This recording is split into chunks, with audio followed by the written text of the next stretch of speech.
Vamos iniciar o nosso estudo das quintas-feiras.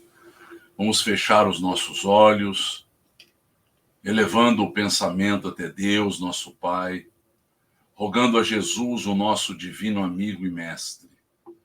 Senhor Jesus, que as tuas bênçãos possam envolver a cada um de nós que estamos vinculados a este estudo, que nós possamos aproveitarmos destas lições abençoadas que nos são trazidas pela mediunidade de Chico Xavier, que o plano mais alto da vida nos possibilita tantos ensinamentos.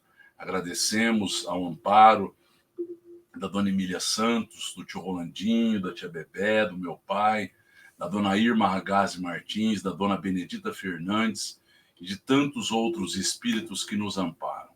Agradecidos e contando com esta proteção, é que vamos iniciar o estudo da noite, dando graças a Deus, e que assim seja. Então nós vamos entrar na 39ª parte.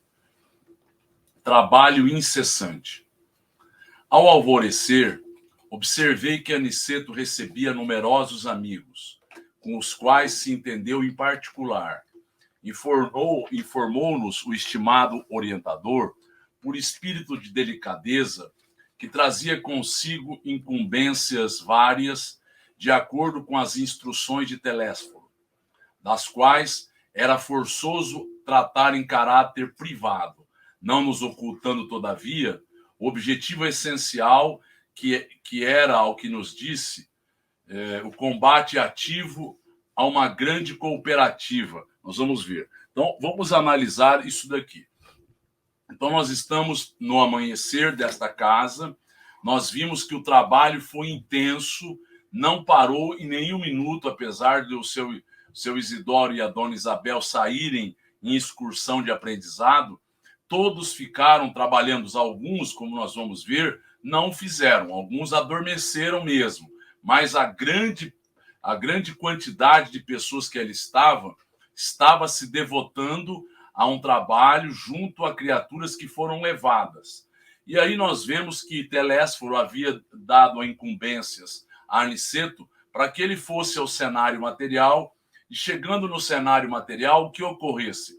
Ele iria agora se relacionar. Olha bem, o combate ativo, eu coloquei em vermelho, a uma grande cooperativa de desencarnados e ignorantes, congregados para o mal. Então nós vamos analisar isso agora no próximo slide. Então veja bem, este foi um dos intuitos pelos quais Aniceto veio para combater. Mas de que forma irão combater?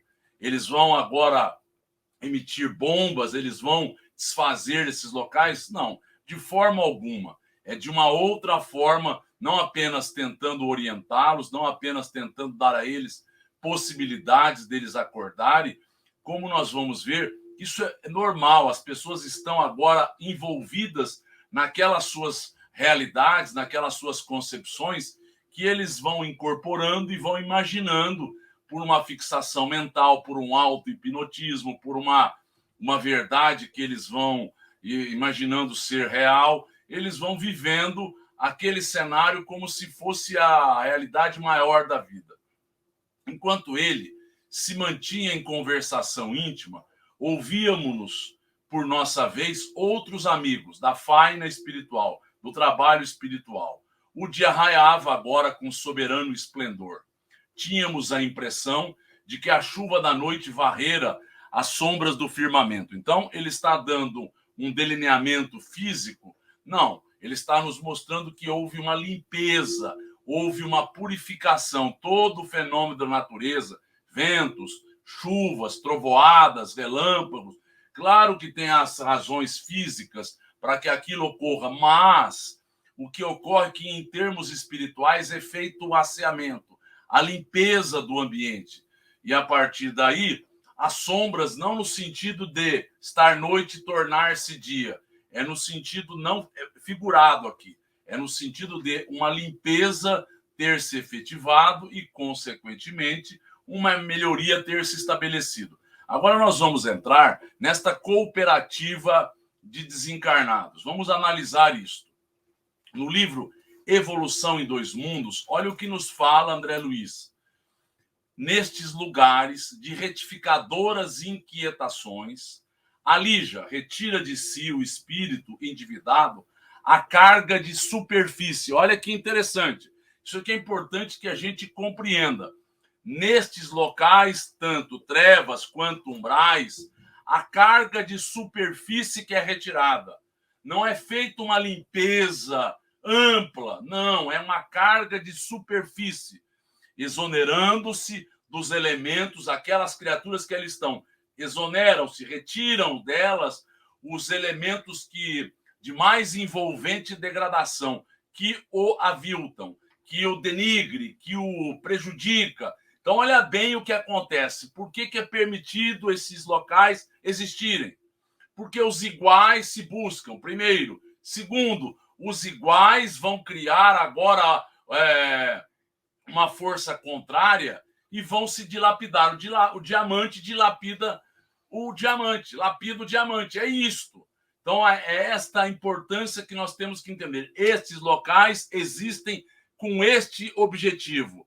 Qual é o objetivo? Recepcionarem espíritos semelhantes e, a partir daí, eles se acordarem, eles agora se atingirem a partir destas situações. Uns mais incipientes vão crescendo em função dos mais inteligentes, que aqui o que vigora é a inteligência e a maldade. Então ele fala que está um combate ativo a uma grande cooperativa do mal. E olha bem, contudo, tão logo revele os primeiros sinais de positiva renovação para o bem, registra o auxílio das esferas superiores, que por inúmeros apoiam os serviços da luz divina, onde a ignorância e a crueldade se transviam na sombra. Olha o que ele está nos falando. Ele está nos falando o seguinte: tão logo a pessoa dê as primeiras mostras de mudança, esta carga de superfície foi retirada. Foi tirado o que ela tinha de pior, mais saliente. É visto, registra o auxílio. As esferas superiores sabem que aquela criatura já não necessita ali permanecer. Eles têm observadores, eles têm quem comande o local. Por inúmeros. Então, olhe bem, as esferas superiores, através de inúmeras criaturas, avalia tudo que esteja ocorrendo. Eles registram tudo. Avaliam todos os detalhes, todos os meandros, tintim por tintim do que esteja ocorrendo. E aquelas criaturas que já não mais necessitem daquela realidade são retiradas. Ela deu mostras, aquilo passou da conta, aquilo já não tem mais finalidade, aquilo já não tem mais objetivos para que perdure. E aí, a luz divina o que faz? A luz divina apoia todo este amparo, mas nestes locais de retificadoras inquietações, onde vigora o quê? A ignorância e a crueldade. Muito bem. Olha a continuação para que nós entendamos. E encontramos nestes locais os circuitos de obsessão e de vampirismo. Então, são nestes locais em que estas cooperativas se arregimentam. São nestes locais em que estas cooperativas se mantêm e se abastecem. São estas cooperativas que dão os delineamentos a estas tarefas junto ao plano material, junto a casos de obsessão e de vampirismo. Existem seres inteligentíssimos, ainda que estejam colocados ali por terceiros, exercem naquele local um comando. E a partir deste comando, o vampirismo e a obsessão se instauram. E é com isso que Aniceto veio. Uma das proposições é esta, onde as criaturas desencarnadas, em alto número, começam a oprimir os companheiros da retaguarda, disputando afeições e riquezas que ficaram na carne, ou tentando empreitadas de vingança e delinquência. É por isso que estas criaturas estão vendo, passou do conta, eles vão amparar. Eles estão vendo aquilo, já não tem mais finalidade, eles vão amparar. eles estão vendo que existem pessoas agora que estão despertando, alijaram as suas cargas mais externas, são agora amparados. É nesse contexto. E aí, estas criaturas que ali estão agindo no mal, querem buscar afeições e riquezas que estão no plano material. Eles vivem em função do mundo material. Vivem às custas dos prazeres, das ilusões materiais. E eles tentam vingarem-se e delinquirem, criarem sérios problemas. Nos fala André Luiz, no livro Libertação, que é esta figura do livro Libertação, ele nos fala que ali são esboçadas, são esmiuçadas, são concatenadas estas ações de delinquência. A grande maioria provém desses locais. Muitos acometem os adversários que ainda estão no corpo físico, com formas mentais monstruosas, gerando infecções fluídicas. Então, entendamos, aquela criatura está sendo vampirizada, está sendo obsediada, com formas mentais monstruosas, porque é isso que a pessoa vive. É essa a sua realidade. É isso que está no seu íntimo. São essas bactérias que ali estão vivendo de forma plena e contaminam a pessoa que está no cenário material. É contra isso que Aniceto veio trabalhar. É contra isso que Aniceto veio auxiliar, a pedido de Telésforo. Vamos ouvir perguntas. É nesses locais onde são planejadas essas empreitadas de vingança e delinquência. Porém, eles têm acesso aos projetos reencarnatórios, às contas espirituais das pessoas. Como eles sabem o que pode e o que não pode acontecer? Na verdade, o que eles sabem é que eles têm inimigos, ou eles estão vendo que pessoas estão agindo aqui ou acolá, estão sobressaindo-se no bem, estão criando para eles problemas e mais problemas, estão agora, pensam eles, fustigando a eles, amparando aos seus asseclas, aos seus iguais, e nesse contexto eles vão se vingarem. O vingarem-se deles, se eles não sabem quem é a criatura, muitos eles localizam, que reencarnaram, que por mais que estejamos num outro corpo, eles conhecem o padrão de atitudes. E muitos são localizados. Outros é porque estão agindo desta ou daquela forma. Outros porque estão querendo sair de uma atitude doentia em que se encontravam até então. E a partir deste assédio, a partir desta perturbação, deste quadro obsessivo, muitas infecções fluídicas se manifestam, acometem aquelas criaturas. E aí a pessoa, o médico não sabe o que aconteceu, a medicina não faz os exames, não consegue concatenar e não consegue chegar a um diagnóstico preciso em função deste processo espiritual tão intenso e doentio que atingiu ao corpo espiritual. O fato é, poderia aparecer a nível físico e muitas vezes aparece, mas aparece de uma forma enevoada, de uma forma obtusa, de uma forma não clara.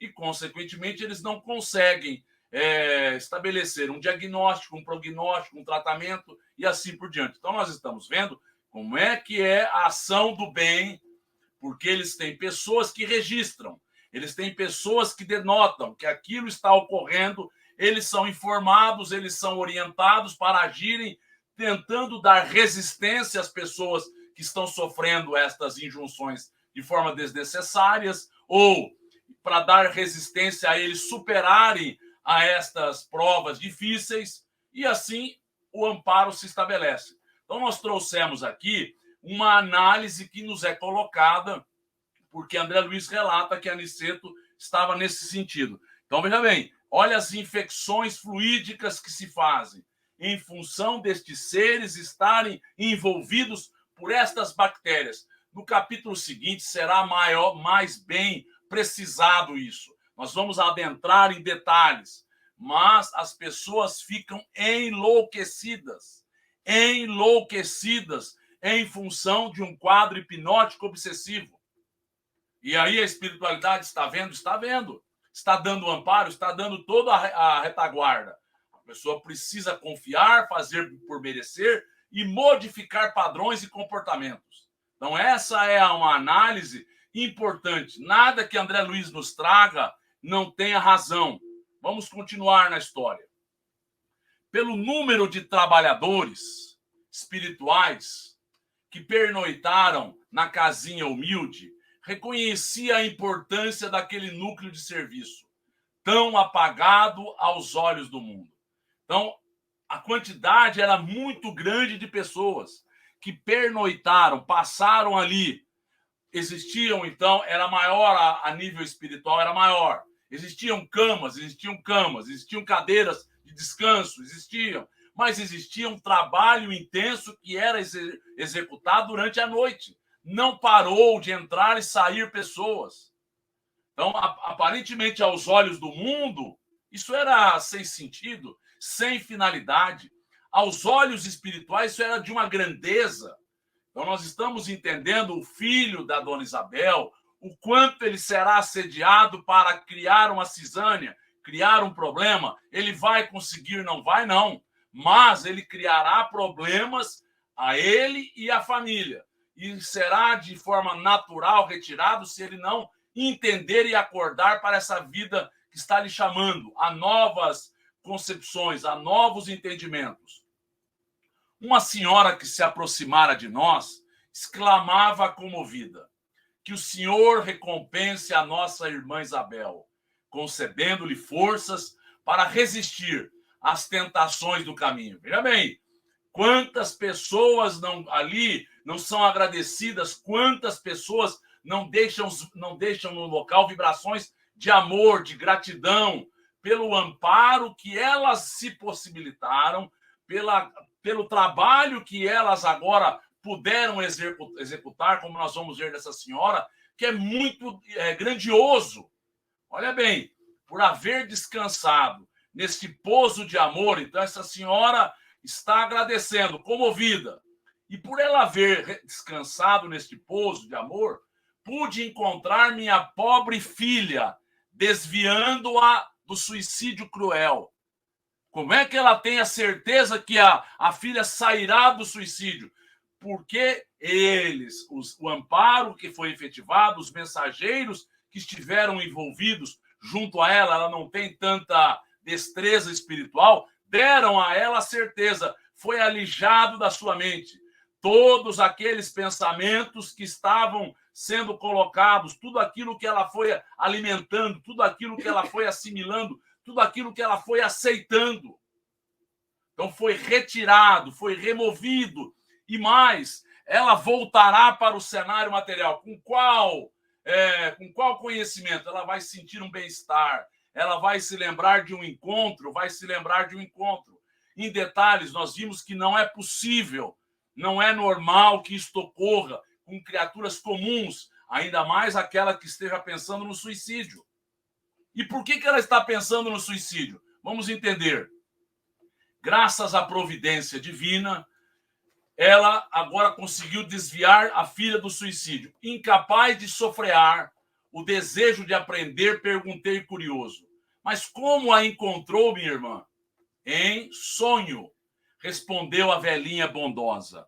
Minha Dalva ficou viúva há 3 anos e faz 11 meses deixei-a só, por haver também desencarnado. Então, há 11 meses ela desencarnou e já está trabalhando, já está recuperada, já está em condições de auxiliar, já está em condições de algo fazer em prol da filha.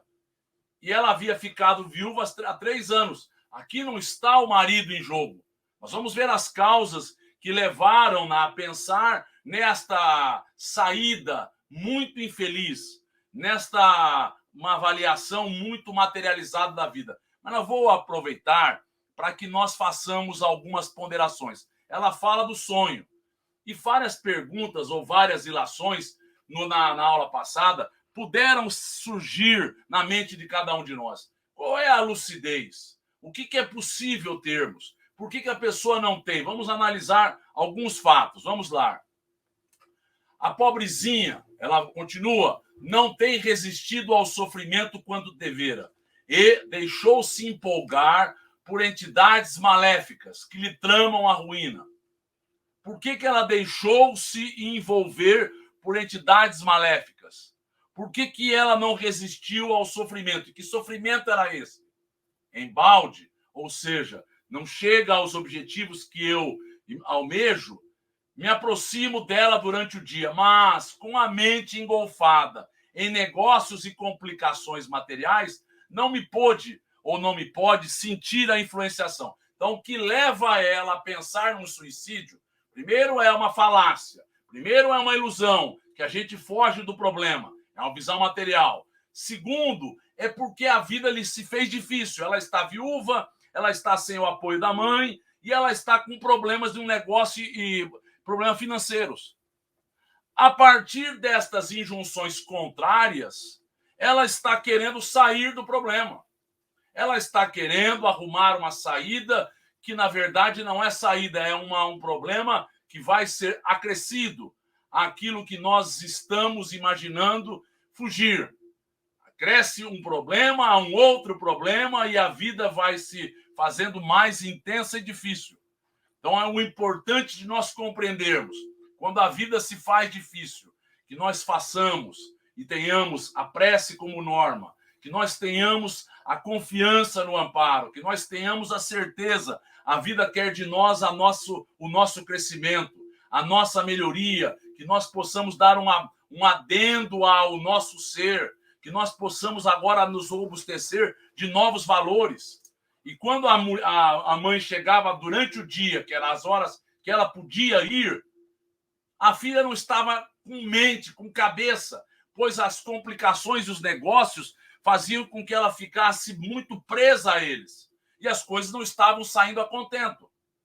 Precisava encontrar-me com ela à noite. Isso não era fácil, porque não tenho bastante elevação espiritual para operar sozinha. E o grupo em que sirvo não poderia demorar na crosta uma noite inteira por minha causa. Olha bem a espiritualidade, como age no bem. Primeiro, a senhora já está há 11 meses, já está servindo num grupo. É um pronto-socorro, é um local de agora que ela está trabalhando, um local menor, mais acanhado, não importa, está parada. E foi dado a ela a oportunidade de ser trazida até aqui, a esta casa. Foi então que uma amiga me trouxe a este posto de serviço de nosso lar. Aqui descansei e pude agir com os grupos de tarefa permanente, ajudada por infatigáveis operários do bem. E conseguiu seus fins com facilidade, indagou o Vicente interessado. Graças a Deus. Eu vou trazer adendo sobre isso. Mas agora nós vamos analisar os sonhos. Veja bem, primeiro, grupos de trabalho que trabalham permanentemente durante a noite. É a hora que eles podem ajudar em maior quantidade os encarnados. É a hora que eles podem movimentar energias, dando, em locais como esse, novas concepções, novas ideias às pessoas, novos objetivos, novos entendimentos. Então, veja bem a oportunidade. Vamos ouvir perguntas. Sobre a questão do tempo do pós-morte, um espírito consciente, que são poucos, quanto tempo deve ele esperar, já se planejar pela inconsciência até o trabalho? Isso é tudo muito variável. Isso é muito variável de espírito para espírito, como ele absorveu as dificuldades da vida, como ele amadureceu, como agora ele tem possibilidade de se recuperar, às vezes prontamente, às vezes de forma mais larga, num tempo maior. Então é muito variável, não dá para precisar. O tempo da mente da pessoa tem a ver com nível de consciência, nível de maturidade e como ele absorveu e assimilou as dificuldades que a vida lhe deu. Porque as dificuldades podem nos ter dado, quando o espírito é maduro, elementos para que possamos ver a vida sob outro prisma. Pode ter levado, quando não maduro, a uma revolta. Pode ter levado a não entendimento, mesmo que não tenha revolta. Então demora mais tempo nessas pessoas até que eles entendam que aqui é uma passagem. A gente se apega tanto a uma realidade transitória como se ela fosse a maior, a mais bela, a última. Ela é apenas uma passagem necessária para o aprendizado se instaurar em nós, para que a melhoria se efetive no nosso espírito. Ponto. É isso. Então, a partir disso, é que é dada uma maturidade maior ou menor. Mas eu vou entrar aqui num ponto interessante. No livro Sexo e Destino, de André Luiz, ele nos relata um fato interessante ocorrido com esta moça. Eu quero mostrar lucidez fora do corpo. Vou trazer algumas situações para mostrar lucidez durante as horas do sono que a pessoa tem mais ou tem menos. Vamos entender. Eu e Neves nos dispusemos ao socorro magnético, junto a Marita, junto a esta moça. Então eles ampararam a ela porque eles iriam levá-la até Félix. Então eles iriam levá-la até Félix. Levaram-na até Félix. Efetivamente desligada do corpo, expressou completo alheiamento. A pessoa estava alheia às coisas espirituais. Ela estava ensimismada, estava fechada, reclusa sobre si mesma, sem manifestar o mínimo interesse pelo ambiente. Levaram-na a um local bom, ela estava alheia ao ambiente, pouco se importando com ele. Absorvida pela paixão, Persília, esta mulher, o que faz? Conversou com Marita, esforçando-se, Persília, por desvencilhar-se, ou melhor, é para fazer com que ela se desvencilhasse, descentralizasse, melhor, a atenção, para que ela saísse dessa paixão que estava fazendo com que ela ficasse alheia ao mundo, ficasse como se fosse num estado de autismo, ficasse junto a ela sobre os seus sofrimentos e as suas dificuldades. Félix, vendo tudo isso, o que fez? Acompanhou-na a um salão de baile, onde pequena equipe de servidores desencarnados ajudavam. Por que ele levou? Porque era onde ela iria encontrar-se com Gilberto, que ela tinha uma fixação. Ela queria ver Gilberto, ela sabia que ele estaria neste local. E lá nesse ambiente, mesmo assim, tinha um grupo de apoio. Todos os locais, eles têm pessoas para evitar males maiores, evitar problemas, dificuldades. E fê-la. Então, bem, Félix fez com que ela se descansasse numa hipnose tranquila. Por quê? Porque ele queria que o inconsciente dela colocasse o que ela tinha agora com dramas, com recalques, com traumas, com dificuldades no seu mundo íntimo. E rogou que ela falasse. A moça gaguejou, suplicando por Gilberto. Era só o que ela queria. Então, não foi possível fazer com que ela mostrasse, ela queria porque queria estar ao lado de Gilberto, querendo que Gilberto agora pudesse dar a ela aquilo que ela imaginava ser a felicidade. A intervenção não pôde ultrapassar a superfície. Ela não estava em condições, aquilo não teria uma finalidade, pois a paixão se tornara psicose grave. Então ela está totalmente alheia no mundo espiritual. Não irá se lembrar nenhum instante do que aconteceu. Nenhum detalhe ficará retido, porque ela está alheia, aquilo está chegando e está batendo e saindo, como se ela fosse refratária a qualquer coisa.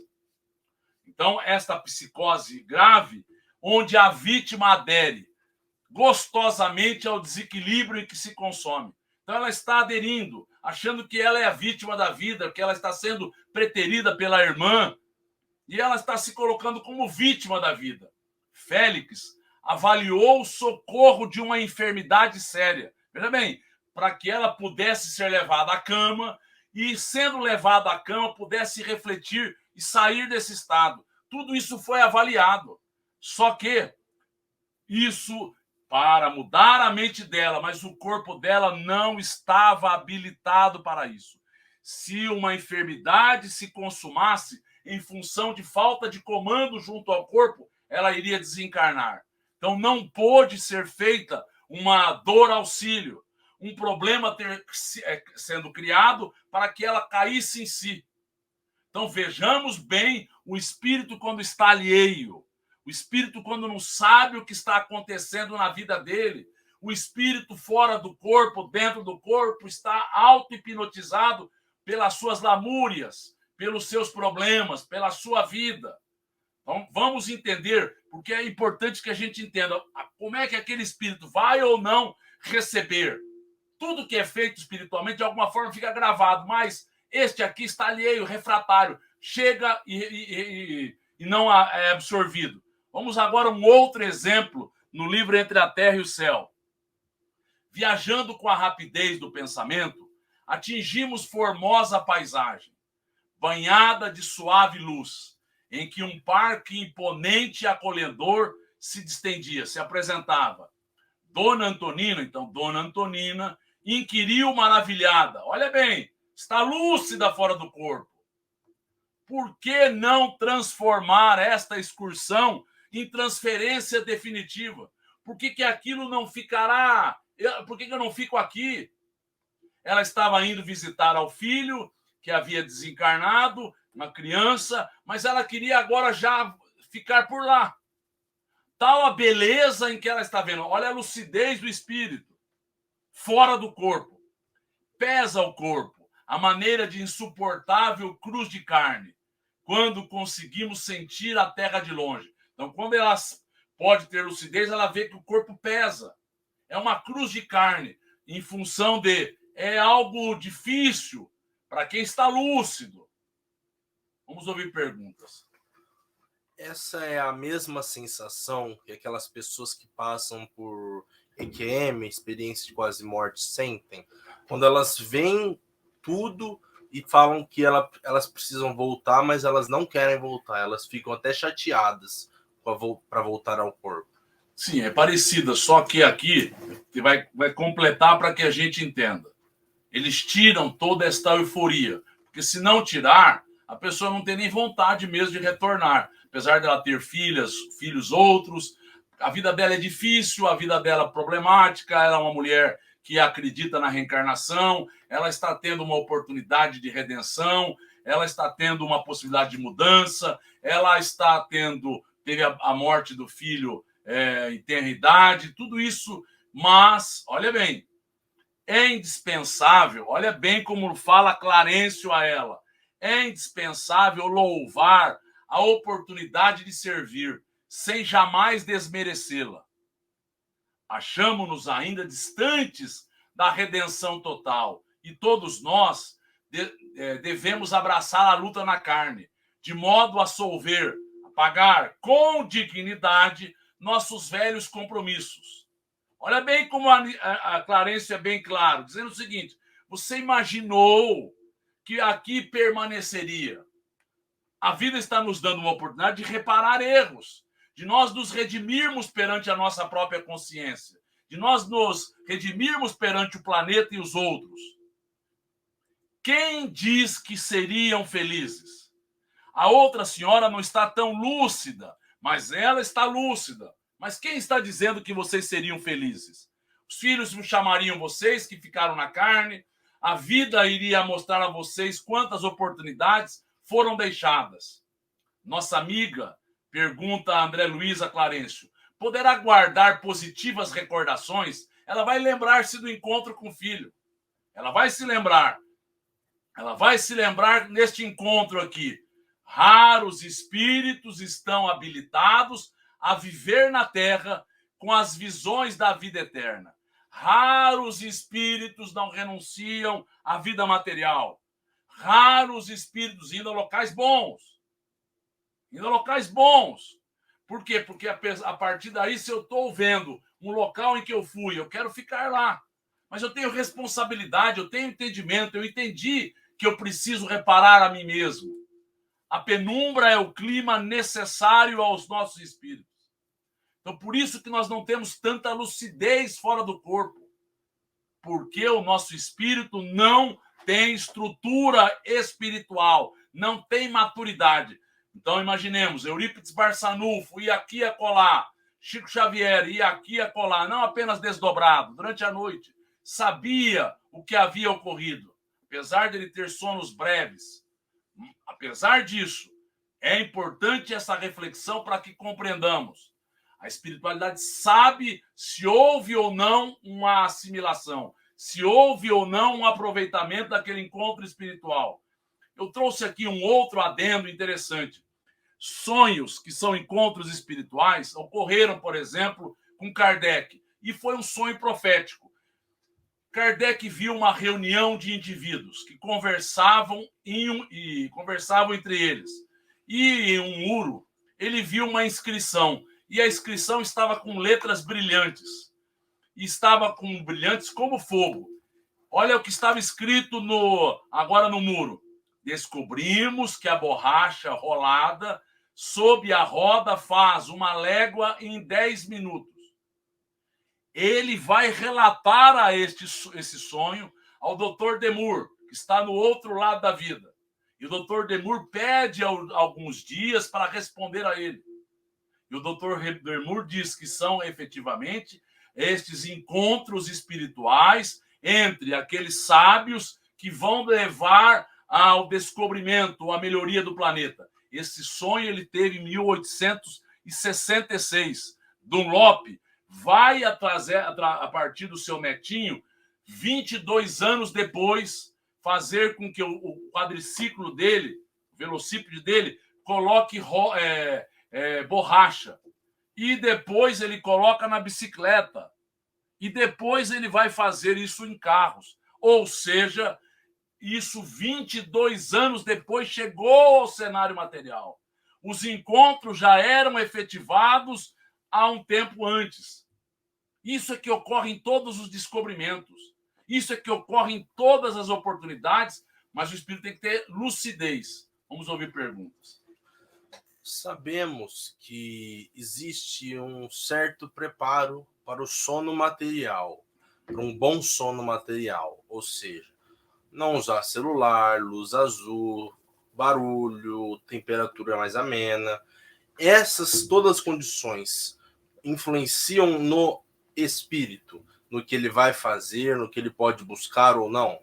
Isso muito pouco, né? Algumas coisas, ele fica incomodado fora do corpo se estiver muito quente, ele fica incomodado, a não ser que ele tenha sido colocado no estado de catalepsia ou de letargia. Muito bem, não sendo isso, uma coisa importante que ele precise visualizar ou viver no mundo espiritual, essas condições podem contribuir de forma pequena. O que contribui mais é o tipo de vida, o tipo de busca, o tipo de elucubrações, o tipo de leitura, o tipo de vida que a pessoa tem se desmaterializando, buscando uma melhoria espiritual. É isso que dará a ele uma maior percepção, uma maior lucidez quando estiver fora do corpo. Maior ou menor. Se a pessoa é muito apegada, menor a lucidez. Ele está preso aos prazeres e às sensações materiais. Agora vamos continuar. Então, graças a Jesus, ela respondeu à senhora, evidenciando enorme satisfação. Agora sei que a minha filha recebeu meus alvitres, carinhosos de mãe. Estou certa de que me atenderá às rogativas. Então, ela está certa que a filha vai atendê-la, porque eles deram a certeza a ela de ocorrer uma assimilação, de um entendimento ter se efetivado, de uma retirada de energias doentias, de preocupações materializadas, ter sido alijado. Então, eles viram que isso ocorreu. Escute, minha amiga, interroguei. Há muitos postos de nosso lar como este. Olha bem, por que ele está perguntando? Porque ela foi atrás. Ela está perguntando, aproveitando o ensejo, mas porque ela foi atrás de saber como ela poderia se encontrar com a filha, aqui, acolá. Então, ela está perguntando, tem posto de socorros? Ao que me informaram, há regular número deles. Não somente aqui, mas também em outras cidades do país.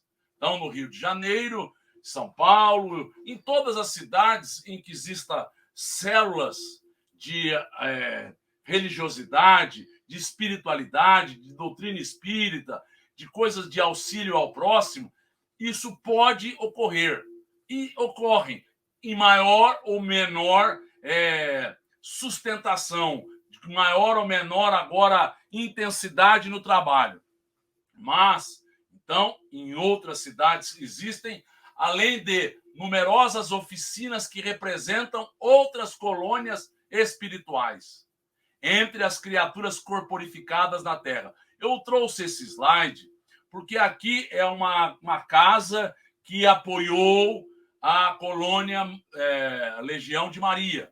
Então, a colônia de Maria, que abriga ou que ajuda os suicidas.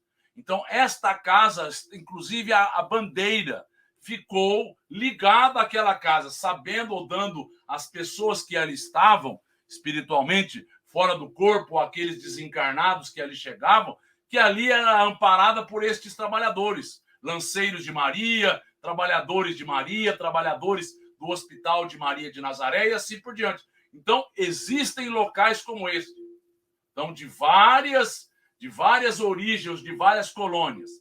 Nestes núcleos, há sempre possibilidades avançadas, imprescindíveis ao nosso abastecimento para a luta. Então, as pessoas se abastecem, as pessoas se revigoram, as pessoas, a partir daí, têm condições de encontros espirituais se efetivarem sem que exista a deturpação, sem que exista outras circunstâncias inferiores em jogo. Tudo ali é alijado, tudo ali é removido. Nesse instante, dois camaradas que nos haviam dirigido a palavra durante a noite, despertando-nos sincera simpatia, apresentaram-nos saudações. Então, eles vão agora ter contato com dois rapazes que eles agora tiveram contato durante a noite. Mas como? Perguntei. Retiram-se tão cedo? Vamos ao trabalho, respondeu-me um deles. Hoje à noite realizar-se-á o estudo evangélico e devemos auxiliar os irmãos ignorantes e sofredores que estejam em condições de vir até aqui. Então, eles vão selecionar, eles vão agora conclamarem a esses espíritos a virem a esta atividade, a esta reunião. Como nós vamos ver, existem reuniões em que são selecionados espíritos, reuniões outras em que é franqueado o acesso de forma genérica, geral, e aí eles estão fazendo com que esse seja o trabalho. Há também semelhante tarefa? Indaguei espantado. Como não, meu caro? O próprio Jesus já dizia há muitos séculos que a seara é grande, consequentemente, cada um de nós tem a sua importância, dado a especificidade em que nós estamos envolvidos, dado o nosso agora exposição ou talento em alguma área. Então, cada um pode realizar a sua tarefa, desenvolver os seus talentos e as suas aptidões. Há trabalho para todos e cumpre-nos reconhecer que esta oficina de assistência cristã funciona há quase 20 anos, de maneira incessante. Vocês, no entanto, interroguei, permanecem aqui desde os primórdios da fundação? O interlocutor esclareceu prontamente. Não, muitos como nós fazem aqui estágios de serviços. Então, eles estavam estagiando, eles não estão desde o início, como eles vão nos reportar, eles estão fazendo um estágio a um período curto de tempo, ao redor de 2 anos. Mas o importante é que nós vamos visualizar que esta oficina de trabalho há 20 anos existe. 17 anos com a presença de seu Isidoro e agora sem a presença física dele, com a presença espiritual nos últimos 3 anos. Então, isso é que é importante que fique claro. Cada tarefa com a sua especificidade, cada tarefa com a sua maneira de enxergar. Vamos ouvir perguntas. É possível pensar que as filhas todas fizeram estágio nesse local antes de reencarnar? Todas elas tiveram a participação, vieram de nosso lar com um trabalho muito bem planejado, planificado, para que elas dessem sequência a esta atividade, dessem sequência a este núcleo de atendimentos e de estudo. Como nós vamos ver, ele é um grupo que tem algumas características. O trabalho é evangélico, mas o trabalho também é de assistência, como nós vamos ver. Então, nós vamos entender. E eu trouxe aqui, no livro Obreiros da Vida Eterna, algo interessante. Nossas atividades na crosta tomavam como ponto de referência o lar de Adelaide. Adelaide Câmara, também chamada de Aura Celeste, ela tinha um lar que era um asilo, que era um orfanato de crianças, mas aonde existia também reuniões de assistência, reuniões públicas em que era feita todo um atendimento à comunidade, muito similar o que é nos reportado aqui, muito similar, como nós vamos ver ao que é reportado e que é feito com a Dona Isabel, onde a vigilância funcionava severo, como na casa de Dona Isabel. A vigilância era severa. Então, o lar dela não era na casa dela, mas era um lugar amplo. E olha como nos fala André Luiz. Em todos os compartimentos havia luz de nosso plano, indicando a abundância dos pensamentos salutares e construtivos de todas as mentes que ali se entrelaçavam na mesma comunhão de ideal. Então, veja bem, era perceptível que esta tinha uma conexão. Aqui, a dona Adelaide recebia assistência direta de Bezerra de Menezes. Então, Bezerra de Menezes, que foi quem orientou-a, né, quando ela veio do Rio Grande do Norte, e aqui estão visitando Luciana, o padre Hipólito e André Luiz. Então, eles estão entrando para conhecerem esta casa. E eles estão vendo esta luminosidade própria de planos superiores, própria de uma oficina ligada a alguma colônia do plano espiritual. E aí, todos estão no mesmo padrão, no mesmo diapasão. Chegados à sala das reuniões populares, olha bem, então eles chegaram agora à sala das reuniões populares, onde era franqueado o acesso, entre aspas, não era totalmente dado a qualquer um, também não. Quando existe uma mediunidade em jogo, não pode ser franqueada de forma irrestrita. Tem que haver alguma limitação. Por isso, do selecionamento. Por isso é que é importante que a gente entenda. Por isso que são selecionados, como aquelas criaturas que selecionam. Esta é a região, então, na sala das reuniões populares, é a região do abrigo que nos força a serviço mais árduo. Por quê? Porque, olha bem, é receptáculo, recebe das emanações mentais e dos pedidos silenciosos de toda a gente que nos visita em assembleias públicas.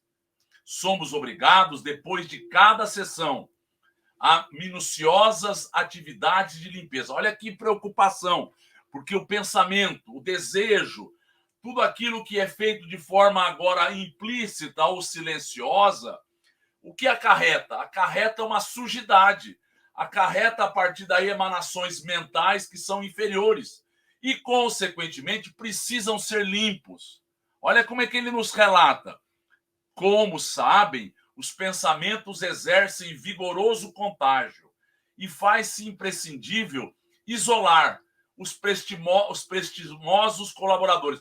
Então, quem colabora no trabalho deste orfanato, quem colabora no abrigo de Dona Adelaide, não pode ficar agora sujeito a esses pensamentos infelizes, que são saneados, que são limpos, livrando-os de princípios destruidores. Então, veja bem, quem está trabalhando nesta obra abençoada tem toda uma proteção segura, tem toda uma vibração e uma luminosidade proveniente dos planos superiores da vida.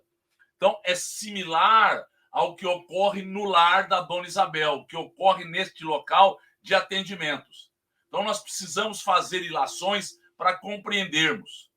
As pessoas se preocupam com a manutenção e essas pessoas, espíritos desencarnados, que respondem por este núcleo, veem, por exemplo, os encarnados. Os encarnados olham ali como uma coisa pueril, banal, uma coisa singela demais. Como é que isso pode ter tanta vinculação com a espiritualidade?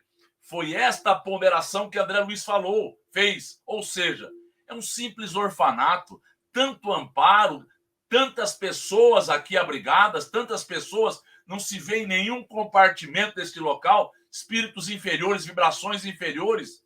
E eles falam, porque é um posto de socorro, é uma oficina de trabalho no cenário material. Então, esta oficina é semelhante, é similar ao que ocorre na casa de Dona Isabel. Por isso, trouxemos isso para que nós entendamos A espiritualidade busca estes locais. Somente alguns cooperadores de Isidoro e Isabel, continuando a história, aqui estacionam desde o início da instituição. Então, apenas alguns. Nós outros, contudo, não nos demoramos em trabalho por mais de 2 anos consecutivos. Então, eles estão ao derredor de 2 anos. Um posto como este é sempre uma escola ativa e santa. E os que se encontrem no clima da boa vontade não devem perder ensejo de aprender. Olha que interessante. É uma escola porque é um local de aprendizado, é um local de trabalho, é um local de esmero, é um local em que as pessoas, e nós vamos ver, precisam deixar os milindres, precisam deixar as vaidades, precisam deixar coisas menores não virem à tona para que o trabalho não seja prejudicado. Como nós vamos ver que está diante de todos, é o trabalho, o benefício que é prestado. Então, aquelas criaturas que se dispõem a virem vão ter que exercitar um lado de servidão, um lado de resignação, um lado de entrega, um lado de devoção, um lado de boa vontade, de esquecer-se de si mesmas, para que mesmo sendo colocada isto e aquilo junto àquelas criaturas, elas não se sintam agora mexidas, não se sintam agora, tenham desânimo como companhia. Vamos ouvir perguntas. Quando se cria, né, uma instituição, pressupõe-se uma maior impessoalidade e uma duração no tempo. Um posto como esse, vinculado a um casal, né, a uma família, ele é programado temporariamente, pois eles vão falecer.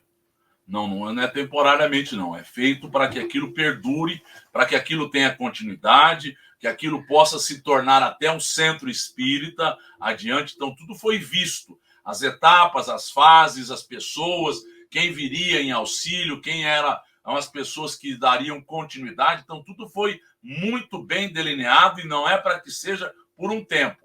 É para que tenha uma sequência, para que finque raízes, mas podendo ter algumas alterações. Desculpe-me tantas interrogativas.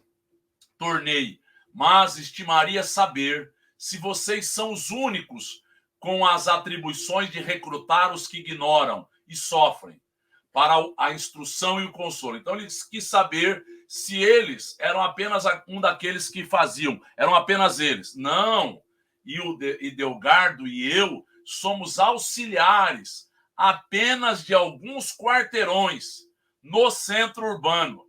Neste ramo de socorro, os colaboradores são numerosos. Então, olha bem o que ele está nos dizendo. Numa atividade bem planejada, bem delineada, com fins muito bem estabelecidos, existem pessoas que recrutam, que selecionam, que vão buscar a estas criaturas e vão indo buscar o que elas precisam. Ter algumas percepções, terem a partir daí algumas preocupações para que o trabalho seja adequado, para que aquilo chegue ao fim almejado pela espiritualidade. Então, veja bem, eles em alguns centros, alguns quarteirões no centro urbano, podem ir buscar nos planos inferiores da vida? Pode. Ele está nos especificando que o trabalho deles é este.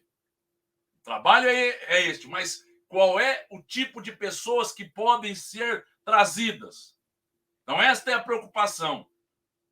E para que façamos também uma ilação no livro Obreiros da Vida Eterna. Olha bem que interessante. Nos planos inferiores da vida, eles foram buscar pessoas. Primeiro, eles foram assistir a um padre e fizeram a partir daí, para que não fosse só algo individualizado, fizeram um amparo a toda uma comunidade. Então, fizeram preleções. O padre Hipólito, depois Zenóbia, a irmã Zenóbia, fizeram preleções.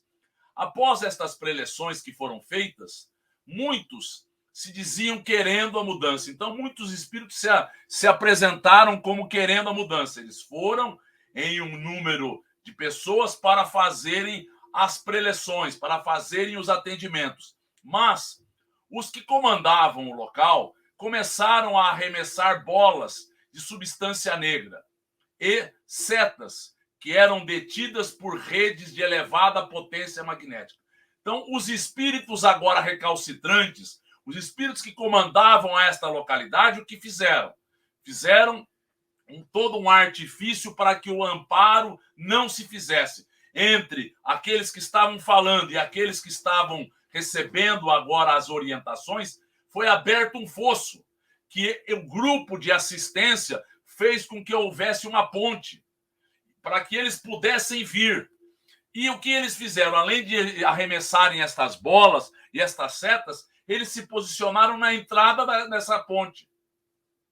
Continuou-se a ser feito esta preleção com megafone para que chegasse àquelas criaturas aquilo que eles estavam almejando. E a irmã Zenóbia mandou com que eles tivessem muita tranquilidade, muita serenidade, sabendo que, na sequência, após estas investidas, que não alcançariam a eles, eles tinham rede de proteção, eles tinham tudo para que não ocorresse problemas. E aí o que vai acontecer é que no dia seguinte as pessoas viriam até eles. O que eles disseram que a casa transitória iria passar agora um fogo que iria destruir.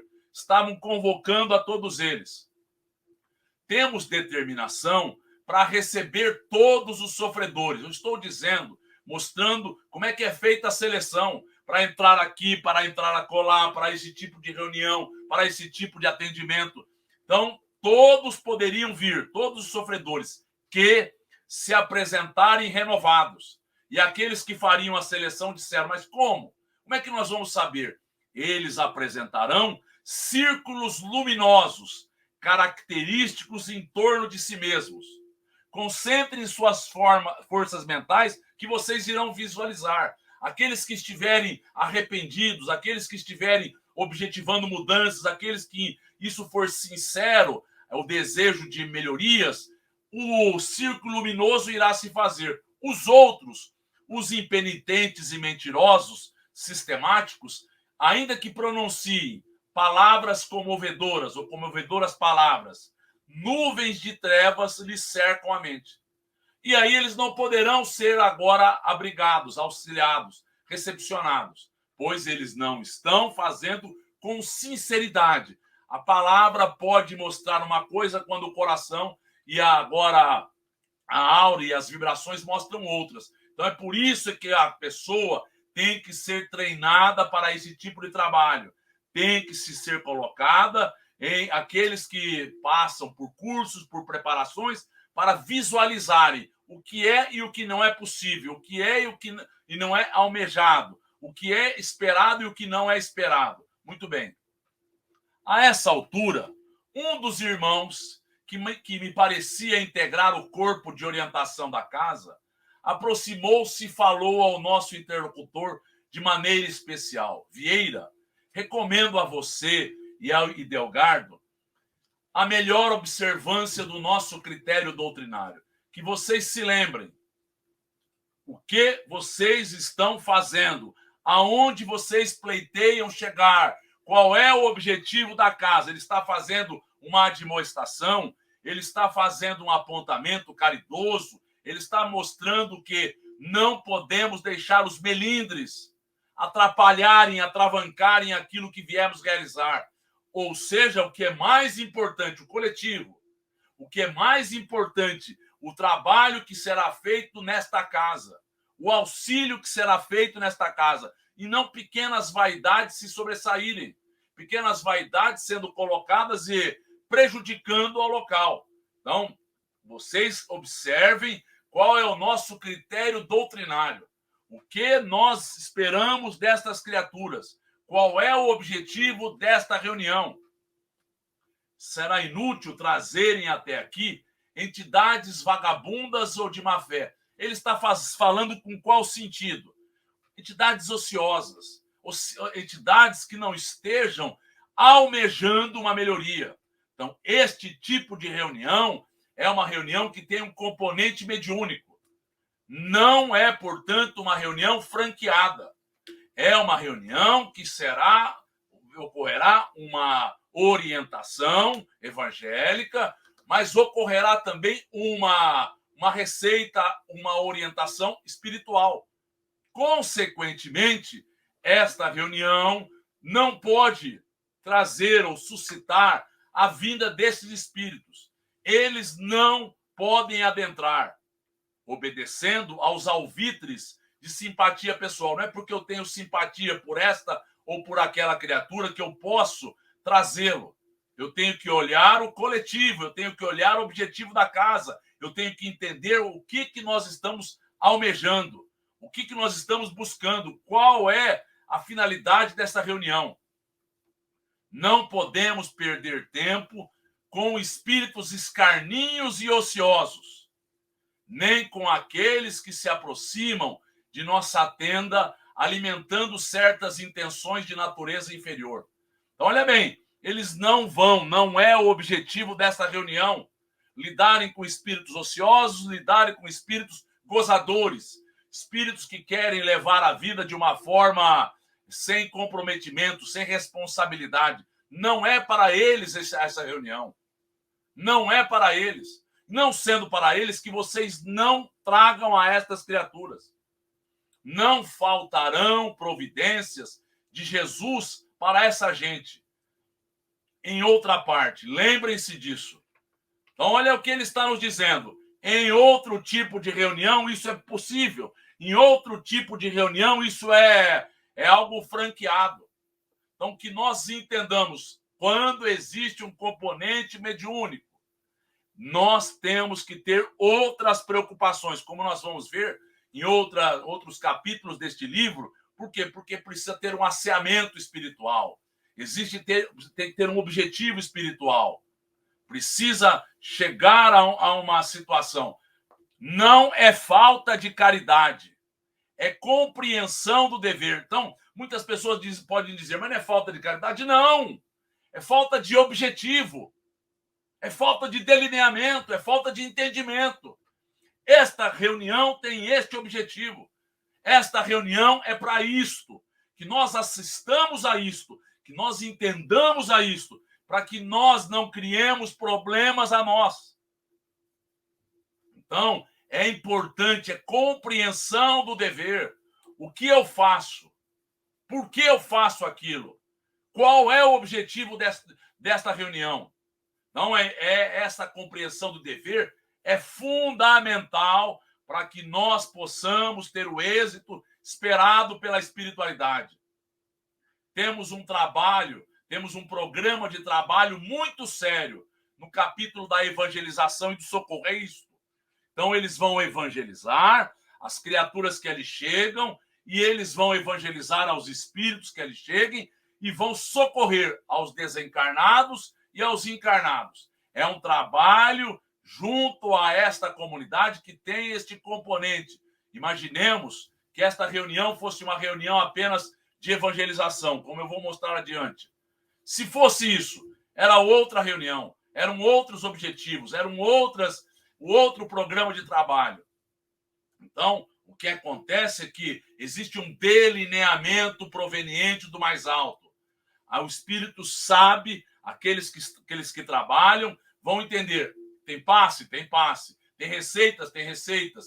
Tem orientações? Tem orientações. E tem a preleção, que é feita do Evangelho. Tá ótimo. Esta é a reunião. Este é o objetivo. Não podemos abusar da concessão de nossos maiores da espiritualidade superior. Não podemos abusar.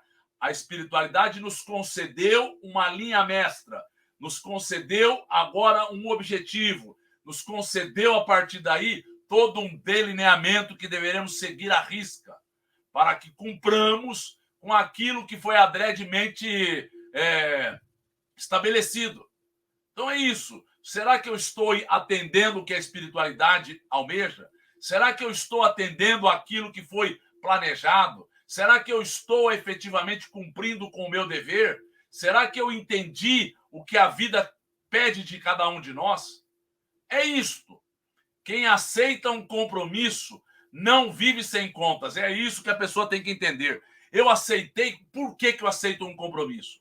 Eu aceitei porque eu me conscientizei. E eu me conscientizei porque, de forma geral, aquilo já foi previamente estabelecido no plano espiritual. E quando eu me comprometo, a espiritualidade espera de mim aquilo. Não basta que eu possa fazer agora e não faça amanhã. Não é isto, não. Só não farei quando eu estiver efetivamente sem nenhuma condição. A pessoa vai na reunião mediúnica hoje, amanhã ela não vai. Ela não se compromete. A pessoa vai no trabalho assistencial hoje, amanhã não vai. Quais são as justificativas? É doença na família? É doença dela? Ou efetivamente ela está envolvida com o trabalho? Não sendo isto, não sendo uma justificativa plausível, a espiritualidade não nos abona, não. A espiritualidade entendeu, eu aceitei um compromisso, eu tenho a partir daí algo que foi delineado na minha consciência. E se o foi, é porque eu tenho um compromisso já feito outrora. Ah, mas não pode ter sido feito nessa própria existência? Pode até ter sido. Eu aceitei. A espiritualidade agora, se aquilo tem continuidade, ela aceita, ela aquece. E eu deixo porque eu não quero, por conta disso, daquilo outro. Então eu tenho que compreender, são compromissos estabelecidos diante da vida. Por muito que vocês amem alguma entidade ociosa ou irônica, não facilitem os abusos delas. Primeiro que nós vamos ver que isso não é ajudar ninguém. Se a pessoa é ociosa, se ela é irônica, se ela é jocosa, se ela é um espírito prepotente, se ela é um espírito materializado, se é um espírito que ainda não acordou, que nós, ainda que gostemos, porque existem amigos e familiares a que nós nos vinculamos, estão nessa situação, eu respeito, mas que nós não abusemos disto em detrimento do coletivo, que nós não prejudiquemos o coletivo porque eu tenho uma simpatia pessoal por determinada pessoa. Ajudem-na de maneira individual, quando disponham de tempo e possibilidades para isso. Então, se vocês querem ajudar e devem fazer, que vocês pensem, que hora que eu poderei fazer isso? Nas horas em que eu tenho uma disponibilidade de tempo, de possibilidades, eu posso ir em auxílio. Mas até onde eu posso ir? O que nos manda o bom senso? Que nós possamos orientá-los e entender. É muito diferente a percepção espiritual da percepção material. A percepção material, às vezes, é cheia de detalhes, de mimos, de preocupações excessivas que não levam a lugar algum em geral. Nós não estamos educando ao espírito, nós não estamos ajudando aquele ser, nós estamos agora aceitando determinadas situações e postulações porque nós estamos afeitos a uma materialidade, uma visão ainda distorcida da vida. Mas nós vamos completar esse raciocínio adiante. Mas o importante, quando quisermos ajudar, que o façamos em na nossa disposição de tempo e não arrastem o grupo a dificuldades. Ou seja, quando tivermos que pensar ou tomar uma solução, uma atitude, pensemos, o que é mais importante, o coletivo ou o individual? O coletivo. O que nós pensemos? Os outros ou eu mesmo? Os outros. O que eu devo pensar? Eu devo pensar nas coisas espirituais ou materiais? Nas espirituais. O que eu devo pensar? Agora eu dar isto e aquilo e não educar o espírito? Não. Então, não arrastem o grupo a dificuldades. Não se esqueçam de que existem determinados núcleos de tarefa para os surdos e cegos voluntários. Então, existem locais em que os surdos e cegos voluntários poderão ser assistidos. Vocês querem assistir a eles? Esses locais são franqueados. Vamos mostrar. Vieira e o colega fizeram-se palidíssimos, não respondendo palavra, porque aquilo existia uma razão de ser. Então, eles não poderiam ficar milindrados. Primeira coisa, eu não posso mexer porque milindre é vaidade, é orgulho ferido. Melindre é eu imaginar que aquilo não poderia ocorrer. Isso aí é melindre, isso é inferioridade nossa. Nós temos que entender qual é o papel principal de cada um de nós. É vencer a nós mesmos. Vencer estas coisas que nos atravancam. Egoísmo, Vaidade e orgulho são as piores companhias de um ser humano. Nós temos que compreender, o trabalho precisa ser feito. Se o trabalho estiver sendo feito, não precisa ser feito como eu delineei. Precisa ser feito. Primeira coisa, será que eu tenho um olhar mais preciso, mais agudo, mais intenso? Ou isso é vaidade? Então nós temos que compreender isso que nos é colocado. Então vamos entender que tarefas seriam para os surdos e cegos voluntários, para que nós compreendamos. Então vamos entender que tipo de tarefa seria essa. Olha bem, no livro Domínios da Mediunidade, André Luiz nos relata o quê? São doentes a serem beneficiados. Foi franqueada acesso a numerosas entidades sofredoras e perturbadas que se postaram, formando legião. Então, estas criaturas, seria dado a elas toda a liberdade de adentrarem. Era uma reunião pública, reunião onde não ocorre o fenômeno mediúnico. Reunião onde é uma reunião de esclarecimentos. Aglomeravam-se em derredor dos amigos encarnados em prece. Então, as pessoas que adentraram, tinham uma proteção, claro que tem uma proteção, mas ela é aberta, ela é franqueada, as pessoas podem adentrar. E podem adentrar, qual é o objetivo? Aí não está estabelecido. O que eles não querem é maiores surpresas, maiores problemas, maiores dificuldades. Olha bem como é que ele fala. Quais mariposas inconscientes, rodeando grande luz. Então, a mariposa busca a luz. Então, estas pessoas que estão sofrendo, que estão perturbadas, que estão desorientadas, são atraídas pela grande luz desses locais. Muito bem. Então, eles são aceitos.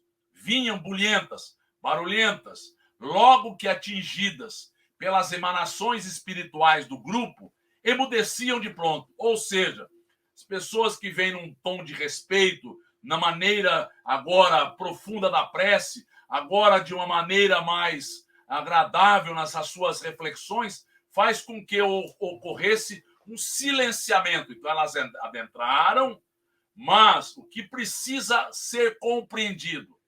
Esses espíritos, é dado a eles a possibilidade de eles acordarem.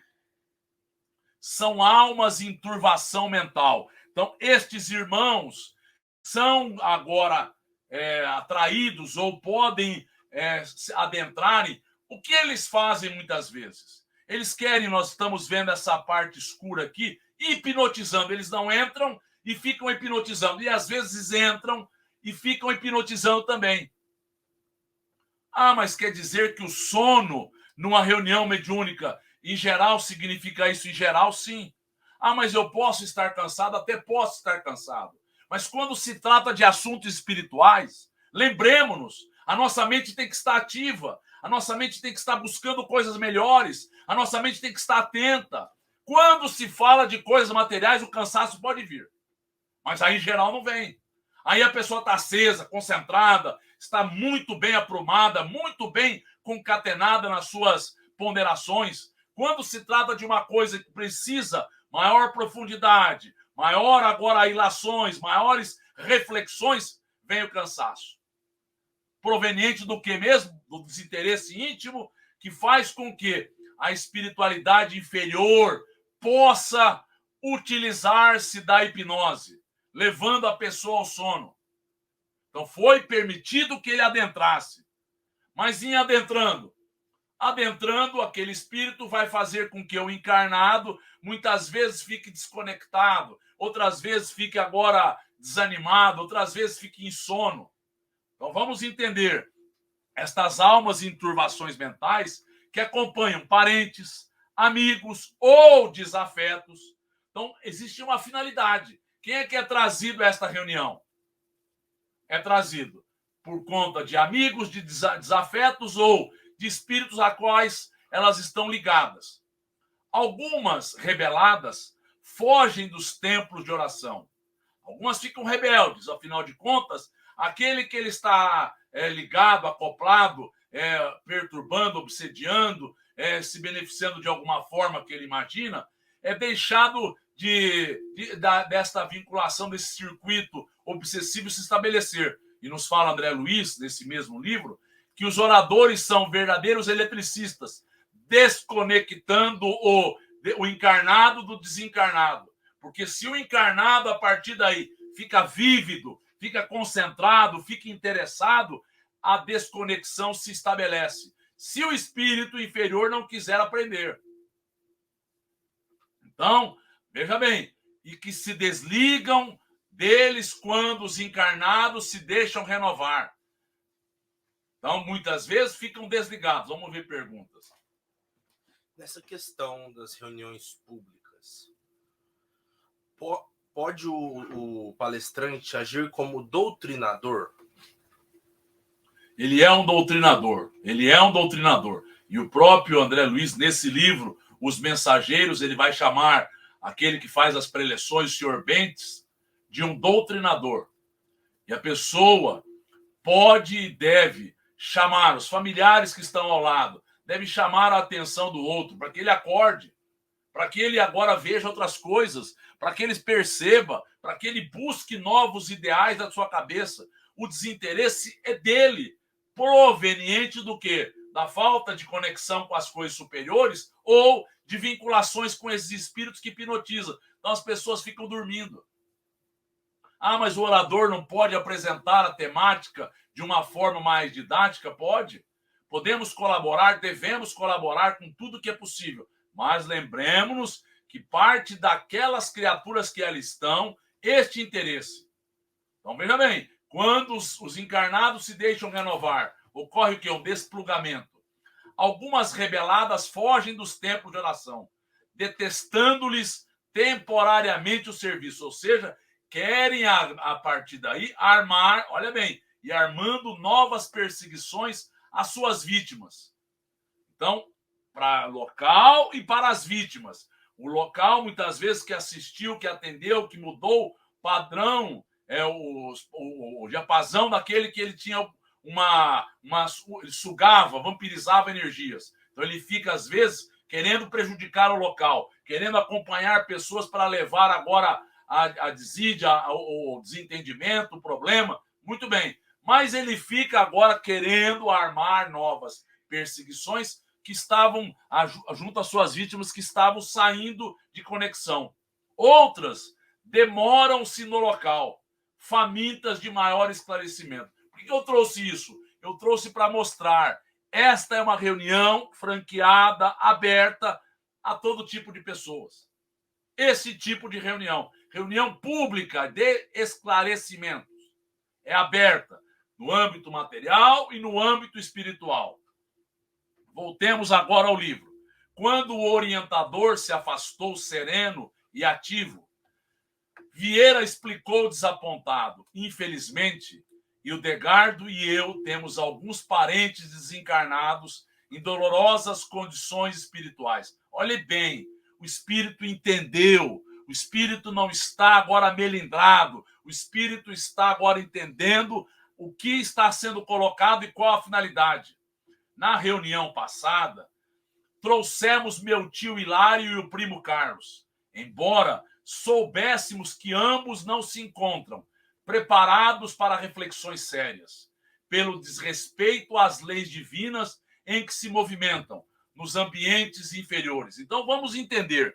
A reunião seria mais ou menos dessa ordem aqui. Esta senhora, no caso a dona Isabel, receberia pessoas com as quais ela iria se conectar para que ela pudesse trazer a receita, para que ela pudesse trazer a orientação, para que ela pudesse trazer uma palavra de esclarecimento. Muito bem, era este o objetivo. Olha a mesa mediúnica amparada, olha todo um aparato de proteção à reunião. A casa protegida e a casa teve um selecionamento prévio das entidades que poderiam ou não adentrar. Mas eles sabiam que aqueles dois, o tio e o primo, não estavam em condições. Não iriam fazer reflexões sérias. Manifestaram-se, porém, tão desejosos de renovação que ouvimos, acima de tudo, a simpatia pessoal. esquecendo a necessidade de preparação conveniente.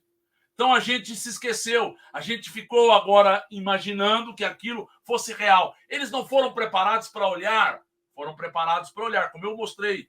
Eles foram preparados para visualizar, que nem nós vemos no livro Nosso Lar, aquele rapaz que estava cheio de pontos, e aquele rapaz preparado ficou em dúvida quando Narcisa foi acionada e ela falou, não é possível, é necessário que entre ou não? Quando aquele que faria tinha maior responsabilidade, entendeu que não era possível, não. A pessoa estava querendo levar a algazarra, o problema, a dificuldade. Então, a pessoa não estava olhando o que era necessário, a preparação conveniente para estar ali. Vieram conosco, sentaram-se entre os ouvintes numerosos. Então, ficaram ali ao derredor, sentaram-se entre eles. Mas, em meio dos estudos evangélicos, tentaram assaltar as faculdades mediúnicas de Dona Isabel para a transmissão de uma mensagem de teor menos edificante. Por isso, o cuidado desse tipo de reunião é outro tipo de entidade que pode vir. Porque, olha bem, eles quiseram assaltar, eles viram que era facultado uma palavra, era facultado agora a eles se expressarem. Eles iriam levar o quê mesmo? Levar a balbúrdia, levar o caos, levar agora uma série de situações difíceis para esta localidade. Então, eles queriam trazer uma mensagem de teor menos edificante. E quem foi responsabilizado? Os dois. Sentindo-nos a vigilância e surpreendidos pelos cooperadores desta santificada oficina, revoltaram-se, estabelecendo grande distúrbio. Então, eles não sabiam que existia todo um aparato de proteção. Eles não sabiam que existia todo um delineamento, uma ordem. Porque, como nós sabemos, quando o Frederico Figueiredo desencarnou, o que ele quis? Se comunicar através de Chico Xavier. E foi mostrado a ele que não era possível, teria que se afinizar com o médium. Apesar dele o conhecer enquanto encarnado, e ele disse, mas como André Luiz pôde se comunicar? E eles vão dizer que, na verdade, André Luiz passou 700 dias se afinizando com o Chico Xavier para trazer esta obra gigantesca. Não fossem as barreiras magnéticas do serviço de guarda, teriam causado males muito sérios. Então, muitos males teriam se causado. Por exemplo, atingir Dona Isabel, desequilibrá-la, sugar as suas energias, estabelecer toda uma situação desconectada. Tudo por culpa de quem? Daqueles que não selecionaram. Assim, a reunião foi menos frutuosa, pela grande perda de tempo.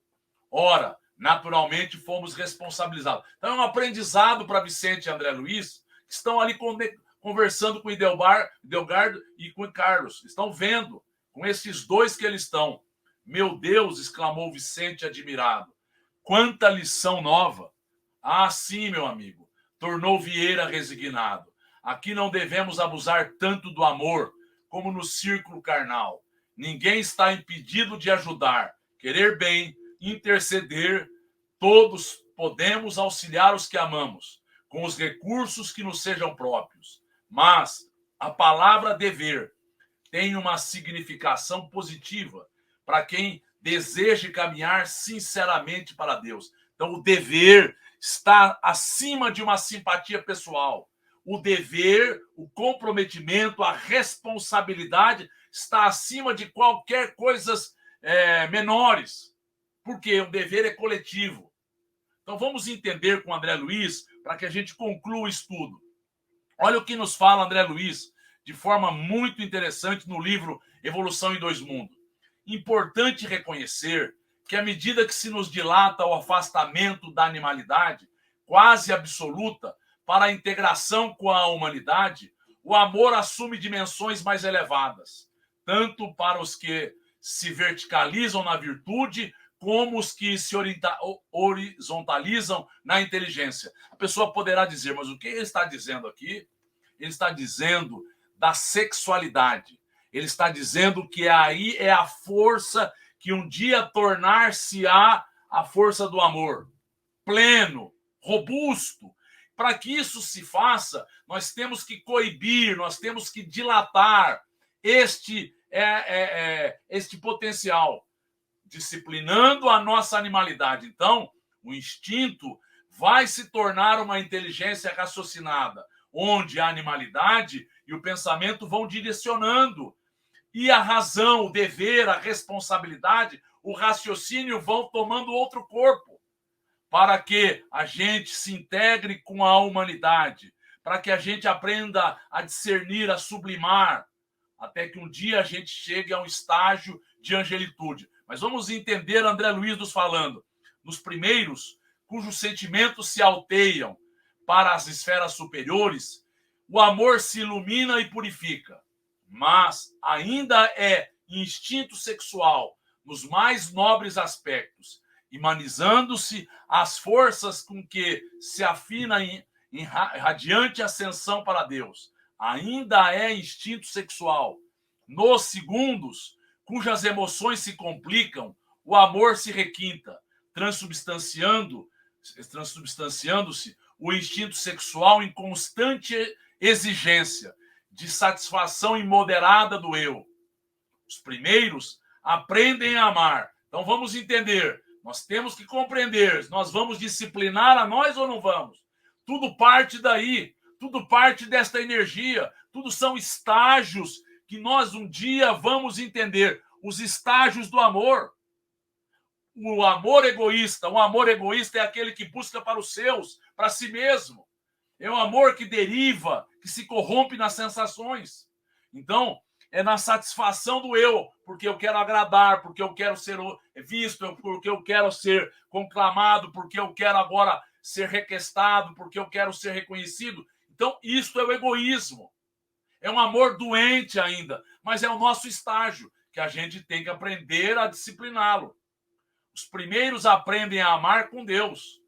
Os segundos aspiram a ser amados a qualquer preço. Então, o amor que se eleva, o amor que tem o dever como premissa, o amor que tem o discernimento e o bom senso como fatores de avaliação, para que, na sequência, ele esteja sublimado, para que, na sequência, ele seja um amor que se faz indistinto. E depois chega-se a um estágio de amor universal. Então, nós vimos com André Luiz que este dever é algo importante, a responsabilidade, o crescimento, que a gente vai se estabelecendo e vai se disciplinando em nós mesmos, criando um novo ser, uma nova pessoa, com novos objetivos, com novos parâmetros.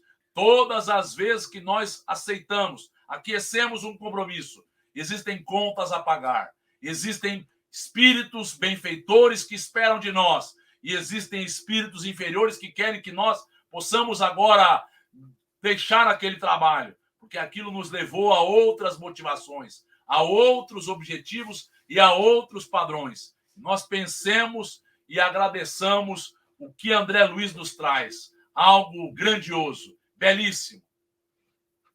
Então nós vamos finalizar o nosso estudo dando graças a Deus, agradecendo aos amigos bondosos a oportunidade de estarmos aprofundando em temas tão importantes, aparentemente coisas menores, aparentemente coisas que passam numa casa singela, mas que isso seja para nós algo de nós avaliarmos, refletirmos, nos interiorizarmos e buscarmos construir em nós um ser novo.